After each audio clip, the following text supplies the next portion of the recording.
સરકાર તરફથી road safety માસની ઉજવણીનું આયોજન કરવામાં આવે છે અને તેના ભાગરૂપે આજે શહેરમાં રોડ સેફટીને લઈને ઉદ્ઘાટન કરવામાં આવ્યું, જેમાં સુરત શહેરના mayor Dakshish Mavani, police commissioner Anupamsinh Gehlot અને પોલીસ અધિકારીઓ, ઉચ્ચ અધિકારીઓ હાજર રહ્યા. આ પ્રોગ્રામમાં શાળાના બાળકોએ ટ્રાફિકને લગતી કૃતિઓ રજૂ કરી અને બાળકોને પ્રોત્સાહન રૂપે સીડ અને સર્ટિફિકેટ આપવામાં આવ્યું અને મેયર, કમિશનર અને બીજા પોલીસ અધિકારીઓ દ્વારા લીલી ઝંડી આપીને રેલીને પ્રસ્થાન કરાવવામાં આવ્યો અને લોકોને ટ્રાફિકના નિયમોનું પાલન આપવા માટે અપીલ કરવામાં આવી. જય ભારત માતા કી જય.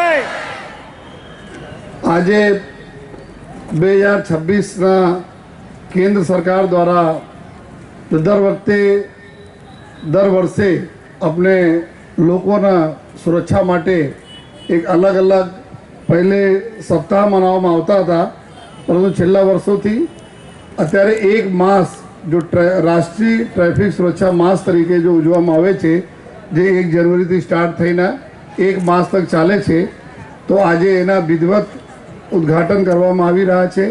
ત્યારે અમારા ઉદ્ઘાટક માનનીય મેયર શ્રી, જે સુરતના સદૈવ આગળ વધારવા માટે, અને આપ જેટલા બધા આપ જોઈ શકો છો, જેટલા બી અમે લોકો અહીંયા કામગીરી કરી શકીએ છીએ ટ્રાફિક પોલીસ, આમાં જો એસએમસીના ખૂબ જ સહયોગ રહે છે અને એના લીધે આજે આપણો સુરત જો એક સારા ટ્રાફિક ડિસિપ્લિનમાં આગળ વધી રહ્યા છે.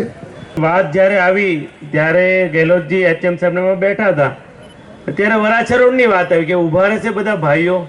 તો ત્યારે મને અંદરથી વિશ્વાસ નહોતો કે ઊભા રહેશે, પણ આજે મને ગર્વ સાથે એમ થઈ કે વરાછામાં પણ પબ્લિક ઊભી રહી છે.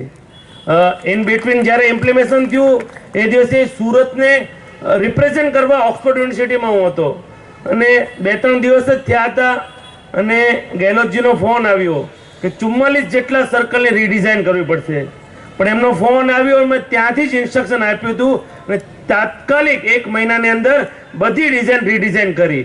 અને સુરત શહેરની જનતાએ જે વિચાર નહોતો કર્યો, કોઈથી વિચાર આપને આવે જ નહીં કે આ મોજીલા સુરતીઓ સિગ્નલ પર ઊભા રહેશે, ગેહલોતજીઓ અમને વિશ્વાસ જ નહોતો. પણ આજે મને ગર્વ સાથે કહેવું પડે કે હમણાં જ નાગપુરના એક કાર્યક્રમમાં નીતિન ગડકરીએ કીધું કે ડિસિપ્લિનમાં 80 લાખની જનતા કઈ રીતે ઊભી રહી એ સુરત જઈને શીખી લો. તેમના કમિશનરને, મેયરને કીધું. એટલે સુરત અત્યારે મને બીજી પણ એક વાત કહેતા આવે છે કે જ્યારે ઈ વ્હીકલની શરૂઆત થઈ, અહીંયા એચએમ પટેલ બેઠા છે, ત્યારે અમે ડેડિકેટ ઈ વ્હીકલ પોલિસી આખા દેશમાં પહેલી લોન્ચ કરી કે એમાં ટેક્સમાં રાહત આપશું. હમણે 5 વર્ષે પોલિસી પૂરી થતી હતી અને અમે રિન્યુ કરી, પણ મેં હમણાં આરટીઓમાંથી ડેટા મંગાવ્યા. મને કહેતા આનંદ થાય છે કે આખા ગુજરાતનું 35% ઈ વ્હીકલ ખાલી સુરત. કેમેરામેન હર્ષદ પાટીલ સાથે સુનિલ પાટીલ, સમય મીડિયા ન્યૂઝ, સુરત.